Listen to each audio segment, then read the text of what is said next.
Dans les bottes d'Elveup, le podcast qui vous emmène à la rencontre des métiers du conseil et du service aux éleveurs.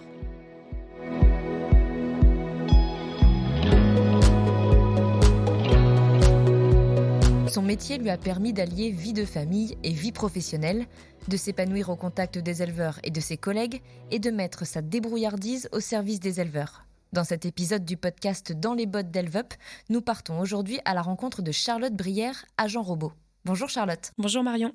Merci d'être avec nous aujourd'hui. Alors Charlotte, on va commencer par te présenter et revenir sur ton parcours.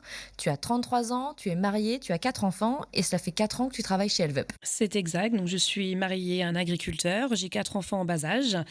J'ai été aide-soignante, 7-8 ans, donc je ne suis pas du tout issue du milieu agricole. J'ai décidé de changer mon métier, donc d'avoir une reconversion professionnelle à la suite de la naissance de ma deuxième. Je ne pouvais plus allier vie professionnelle et vie de famille comme avant. Et le fait que mon mari était agriculteur, d'avoir un conseiller qui venait chez nous, il y a eu des postes à pourvoir. Et donc, j'ai décidé de postuler. Alors, comment ça s'est passé ? Tu as fait passer des entretiens, je suppose, des tests ? C'est exactement ça. J'ai rencontré donc la DRH, la manager. J'ai eu des entretiens. J'ai aussi eu des rendez-vous par rapport à l'informatique, où il a fallu que je fasse mes preuves. Oui, parce que ton métier est technique ? C'est ça. Et à la suite de ça, donc j'ai été acceptée. Et ensuite, j'ai eu à peu près 1 mois où j'ai été en permanence avec mes autres collègues. Alors, on n'a pas vraiment dit pour l'instant, mais tu es donc agent robot. Alors, qu'est-ce qu'un agent robot ? C'est ça, un agent robot, ça exerce 3 tâches au quotidien. La pesée, du protocole B où on dépose du matériel chez les éleveurs, où ce sont les éleveurs qui réalisent leur contrôle. Et agent robot, donc pour les robots de traite, où je regarde la qualité et la quantité du lait. Concrètement, au quotidien, comment ça se passe ? Est-ce que tu as une journée type ? Alors, si tu as 3 tâches, donc peut-être il y a des journées qui changent un peu, mais une journée type pour toi, Charlotte, c'est quoi ? Une journée type quand il y a des pesées, donc on est sur les horaires de l'éleveur pour la pesée. Donc on vient chez l'éleveur, on installe notre matériel, donc les tuyaux, le trou-test, les flacons, la cuillère de pesée et bien sûr le LPA avec le téléphone. Donc le LPA, c'est surtout une application où j'associe les vaches avec des flacons afin de savoir quel flacon appartient à ma vache.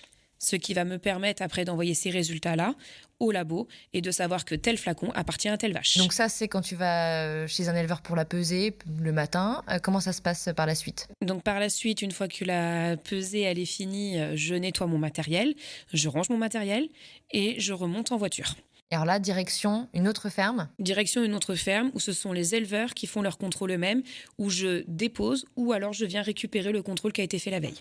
Donc ça, c'est à la fois les protocoles B C'est ça. et les robots Et aussi. pour les robots, c'est la même chose. Donc, je dépose des préleveurs qui sont des boîtes avec 90, 132 ou 150 flacons que je dépose ou que je branche moi-même chez l'éleveur. Donc, comme la pesée, c'est moi qui réalise le contrôle. Je laisse en place pendant 24 heures et ensuite, je reviens le lendemain afin de récupérer les données, le matériel, les flacons et de récupérer les données pour réaliser le traitement robot. Sur quel type d'élevage tu te déplaces justement en termes de taille, en termes de race aussi de vaches ? Race de vaches plus des Normandes et des Primolstein. Au niveau taille, ça peut aller de 50 à 150 vaches. Donc, ce qui peut représenter à un robot, voire 2 ou 3 robots. Toi, concrètement, au quotidien, déjà, est-ce que ton planning est fixe est-ce que tu as un secteur sur lequel tu travailles de manière habituelle ou tu as tes habitudes et des éleveurs que tu vois régulièrement ? Alors oui, j'ai un portefeuille d'éleveurs avec un secteur. Je suis dans le Perche. Je peux faire 250-300 km par jour. Mon planning, il est fixé au mois, mais en fait, comme les éleveurs restent les mêmes toute l'année, je sais plus ou moins quel mois je vais avoir plus de boulot. Donc j'arrive à m'organiser, parce qu'avec 4 enfants en bas âge, c'est pas simple, donc il faut de la souplesse au quotidien. Et ça, tu l'as trouvé chez Elveup qui a su aussi t'accompagner dans ce système-là, dans ce fonctionnement Alors oui, moi, on a su m'apporter cette aide, puisque je fais que 10% de pesée, 30-40% de protocole B et 60% de robots, ce qui fait que je gère mon planning au quotidien. Alors selon toi, Charlotte, quelles sont les qualités qu'il faut avoir pour faire un bon agent robot? Donc il faut être autonome, débrouillard, il faut savoir résoudre les problèmes, il faut être discret quand on arrive chez les éleveurs, puisqu'ils peuvent discuter avec nous, mais il ne faut pas les répéter aux voisins.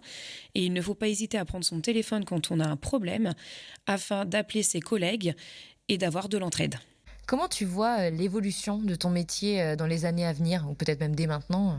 Alors, il y a de plus en plus de robots, la technologie qui fait que d'évoluer, donc il faut qu'on en apprenne tous les jours sur les robots afin de pouvoir dépanner les éleveurs.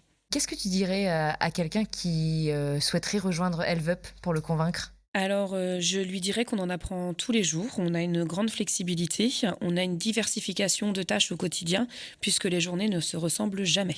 Bon, bah, vous l'aurez compris, hein, si vous voulez de la flexibilité, de l'épanouissement et de la diversité au quotidien, eh bien rendez-vous chez HelpUp. Merci beaucoup Charlotte d'avoir pris le temps de revenir sur ton métier et ton quotidien avec nous. Merci à vous d'avoir écouté cet épisode de Dans les bottes d'HelpUp. Vous pouvez nous retrouver sur les réseaux sociaux et sur notre site internet helvup.fr. On se retrouve très bientôt pour une nouvelle rencontre autour d'un métier HelpUp. À très vite.